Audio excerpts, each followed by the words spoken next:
खुलुमबाय। दुलाराय बर' हारिमु आफादनि नैबे 22थि बोसोरसालिया जथुमा आरो जोंनि दुलाराय बर' हारिमु आफादनिनो बागान सिङाव थानाय नैबे गाहाय मावख'नि लांगोनायावनो जादों। जों बेखौ गुबुनाव लानाय जायासै देग्लाय। आरो बियो मैयानिफ्राय जोंहा जिबायदि जोङो आसा खालामदोंमोन बेबायदियैनो गोबां जिल्लानि बिबानगिरि दख'रानि बिबानगिरि मावथिफोर बिथांमोना बाहागो लादों। आरो जोंनि जा गिबि हाबाफारिमोन मैयायो बे मोजाङै जाना थांबाय। आरो थान्दै मेल दङमोन जोंहा मोनाबिलियाव, बेबो जानानै थांबाय। जा आद्रा दङ बियो दाहाय जागोन। आरो जोंनि बे सेसना जाबाय टार्मिनेटिं सेसन। देग्लाय जोङो गोदान बडिजों दागोन आरो बेबो जोंनि जा थांखिफोर दङ बे थांखि बादियै मावलांगोन।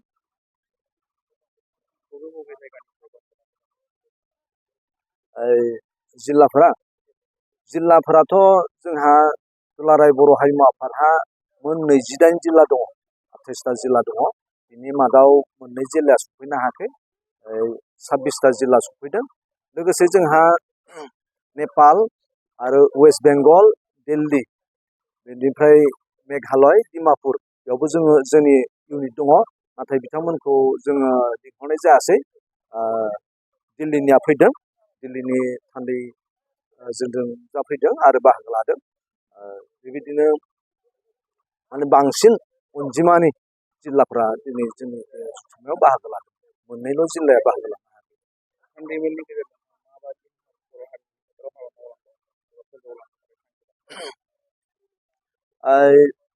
जोङो थान्दै मेलनि गेजेरजों जिहेथु जोंहा दाहाय दंबावो थान्दै मेला, बेयाव जोङो माखासे थांखिफोरखौ लाबावगोन। जे जोंनि बर'नि जा मोसानाय, दोरोङारि मोसानाय, बेखौ फेहेरनाय, फोसाबनाय बा जोंनि उन जोलैफोरनि गेजेराव आंगोथि खालामनो थाखाय जों बेखौ हाबाफारि लानायनि सायाव जोङो सावरायगोन। सिगाङाव जों सावरायबाय बेनि बागै जे जोंनि जा दोरोङारि मोसानाय बेखौ जोंनि कलेज इउनिभारसिटिनि गेजेरजों जोङो फोरोंनायनि जा जिथु राहा बेखौ जोङो लाबाय। दासिम जोंहा इउनिभारसिटिनि सिङाव Kokrajhar music and fine art कलेजाव बेखौ लाबाय थानाय जादों।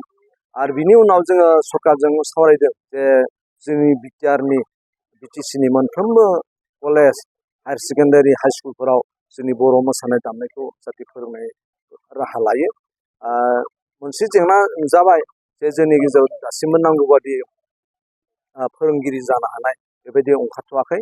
जोंहा अस्ताद खम, जोंनि जा अस्तादफोर दङ सिनियर एन्ड जुनियर लानानै सा 46 बेखिनि अस्तादा थोआ। दायो जि नैबे क'क्राझार फाइन आर्ट्स कलेज बेयाव जाखिनिखौ जों सोदों बेखिनियानो दंथ'यो बेयाव। जेब्ला जोङो मोनफ्रोमबो कलेज, इउनिभारसिटि, कलेज हायार सेकेन्डारिफ्राव सोगोन जोंहा फोरोंगिरिनि आंखाल दङ।